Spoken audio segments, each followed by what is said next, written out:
Fala aí, povo de Deus. Você conhece a história da Sunamita? Pois é, muita gente acha que Sunamita é o nome dela. Não. Sunamita porque ela nasceu em Sunem.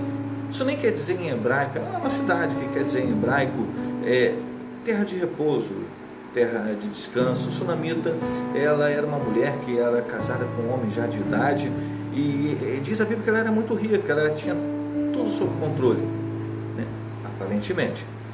A Bíblia diz que havia um homem de Deus, o profeta Eliseu, que passava por Sunem de tempo em tempo, e aquela mulher observava e ela reconhecia que era a presença de Deus que estava naquele homem.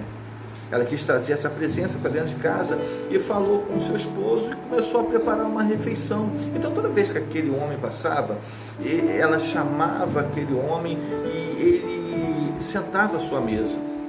Mas passou um tempo, ela achou que era muito pouco aquele tempo com um homem de Deus e falou com seu esposo: olha, vamos preparar um quartinho em cima da nossa casa, para que quando o homem de Deus venha, ele possa repousar. Afinal de contas, era algo comum na cidade de Sunem, eles eram uma terra de repouso, de descanso, e era comum naquela época que se recebessem os visitantes, ainda mais quando reconhecia a presença de Deus em alguém. Então aquela mulher vai e prepara um quartinho, e a Bíblia diz com uma cama, com uma mesa, uma cadeira e uma lamparina, para que ele pudesse fazer seus estudos e ficar bem à vontade e passar mais tempo na casa dela. A mulher tinha tudo sob controle, sabe? Até que aquele homem, reconhecendo esse amor pelas coisas de Deus naquela mulher, ele chamou o seu jovem, o seu discípulo Geazi, que caminhava com ele, e disse: vai até, ele estava no quartinho, e disse: vai até lá embaixo e vê o que essa Sunamita precisa, porque ela tem usado de tanta bondade conosco, ela é tão carinhosa, vê se há alguma coisa que eu possa interceder ao rei ou ao general do exército, para que possa fazer em favor dela. Aquela mulher manda dizer: olha, eu tenho de tudo, sabe, eu sou rica, eu tenho posses, eu moro numa cidade boa, uma cidade de descanso, no meio de um bom povo, ou seja, fica tranquilo, está tudo sob controle. aquele rapazinho, o Geazi, um menino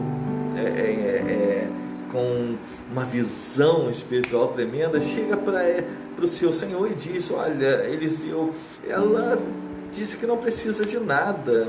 E então Eliseu diz: mas o que você acha? Eliseu, bom observador, diz: olha, o seu esposo já é alguém de idade e ela não tem filho. Naquela época nós sabemos que toda mulher, ela deveria gerar filho ao seu esposo, era honra para a mulher. Mas por que aquela mulher disse que não tinha necessidade de nada? Porque ela estava acostumada a ter somente aquilo que estava sob o seu controle. Ela era rica, lembra? Então o que ela precisava, ela fazia. Quando ela precisava da presença de Deus, ela preparava a mesa onde que o homem de Deus passava e sentava à sua mesa. Quando ela achava que a presença era pouca, então, por causa da sua posse, ela manda fazer um quartinho em cima, e aquele homem de Deus levava mais tempo na sua casa. Automaticamente ela tinha mais tempo a escutar aquele homem de Deus falar, a aprender mais de Deus. Afinal de contas, tudo estava sob controle. Mas você pode perguntar: mas e o filho e a honra? Bem, muitas das vezes nós matamos dentro de nós alguns sonhos que nós sabemos que é impossível de se realizar. Naturalmente, se aquela mulher estava acostumada a ter só aquilo que poderia realizar sob a sua posse, realizar sob o seu controle, o sonho de gerar uma criança estava morto dentro dela. Ela não estava mentindo, porque ela tinha matado aquela criança antes mesmo dela ser concebida. Então aquele homem chega e diz assim: chama a Sunamita e profetiza sobre a vida dela e diz: olha, daqui a um ano eu vou passar aqui e você vai ter essa criança nos braços. Aquela mulher tinha tão escondido dentro dela, estava tão morto, que traz à tona e começa a ressuscitar. Olha como é que era importante aquele sonho. Ela diz: ah, homem, tu é um homem de Deus, meu Senhor, não minta para mim, não faz isso. Olha, estava morto, sabe, machucando. Era um sonho necrosado dentro do seu coração, que agora, sob uma palavra profética, ressuscita. Aquela palavra começou a mexer no seu interior. Toda vez que nós começamos a querer mais de Deus, aquela mulher queria primeiro sentar à mesa, se alimentar, depois ter maior intimidade, trazer para dentro da sua casa. Quando você busca mais, alguma coisa gira dentro de você, a sua estrutura interior começa a ser mudada por causa da presença de Deus. Sonhos que morreram, desejos que impossíveis, que você matou no passado, começa a morrer dentro de você. Propósitos divinos propósito. Sabe por que propósito? Porque todo mundo nasce com um propósito. Você não é obra do acaso, você nasceu para que o propósito de Deus se cumpra em sua vida. Há um propósito na sua vida. Aquela mulher não estava cumprindo o seu propósito, não estava cumprindo o propósito de Deus na vida dela.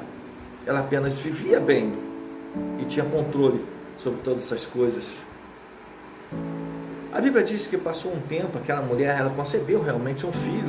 Imagina a alegria, era tudo que aquele homem velho queria, era tudo que ela queria como honra. Mas aquele menino começa a sentir uma dor de cabeça quando estava no campo com o pai. O pai pega os seus servos e diz: olha, leva até a mãe dele. De repente ela tenha alguma coisa a fazer para que esse menino seja curado. A Bíblia diz que aquela mulher segura a criança no seu colo. Sabe quantos propósitos estão nos braços naturais? Às vezes nós achamos que temos o controle das coisas naturais e das coisas espirituais. Propósito divino é algo espiritual na sua vida e tem que estar sob o controle de Deus. Nós não temos controle sobre aquilo que Deus planejou em nossa vida.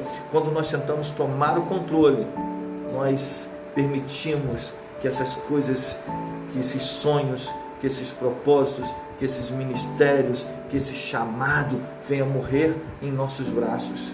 E às vezes ficamos com aquele ser morto, com o ministério morto, com sonhos mortos, com chamado morto. Às vezes até pregamos, às vezes até cantamos, mas são músicas necrosadas, palavras necrosadas que nós tentamos segurar em nossos braços.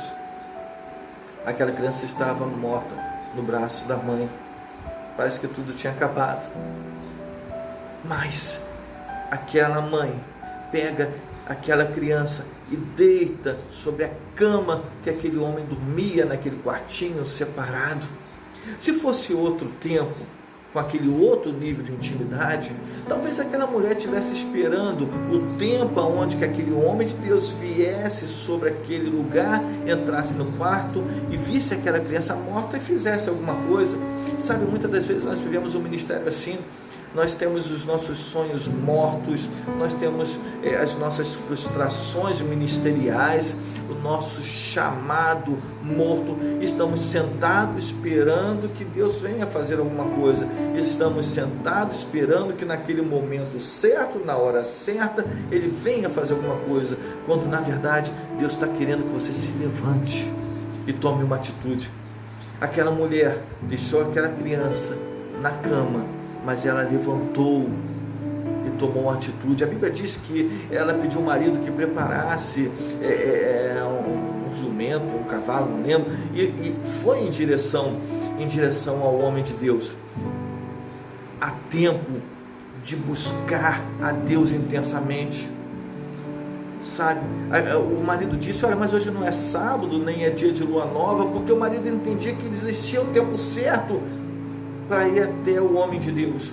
Muitas das vezes nós achamos que não existe o momento certo, sabe, é o momento da intercessão, é o momento de ir à igreja, é o momento de louvar. Não! Toda hora é a hora de se levantar e correr em direção ao Pai, correr em direção aos céus. Você pode agora levantar e ir direto em direção aos céus, tocar no coração de Deus. A Bíblia diz que aquele homem aquele homem levantou, primeiro mandou o seu jovem discípulo na frente, mas não era assim que resolvia, porque não era métodos. Aquela mulher agora com intimidade com ele, sabia que o que importava era a presença dele. Disse: olha, você pode até mandar um Geazi, mas eu não vou te largar, eu vou ficar contigo. Sabe? Quando você tem uma experiência mais profunda com Deus, você olha para ele e diz: olha, meus sonhos podem morrerem, olha, meus projetos podem serem frustrados, olha, eu posso perder o controle de todas as coisas, mas eu não largo a tua presença.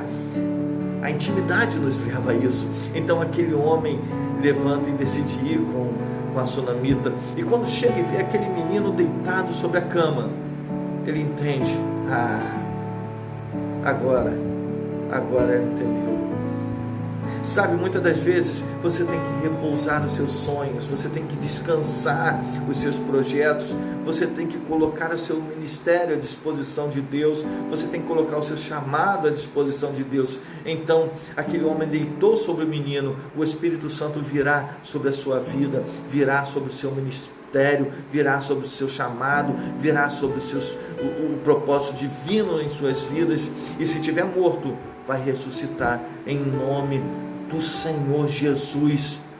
Nada mais vai morrer na tua vida, nenhum chamado, nenhum ministério, nenhum propósito, porque o Espírito Santo está vindo sobre a sua vida agora, para que se cumpra o seu chamado, para que haja milagre na sua casa, na sua família. Eu creio. Você crê? Então, se você crê, eu creio, estamos juntos, somos um.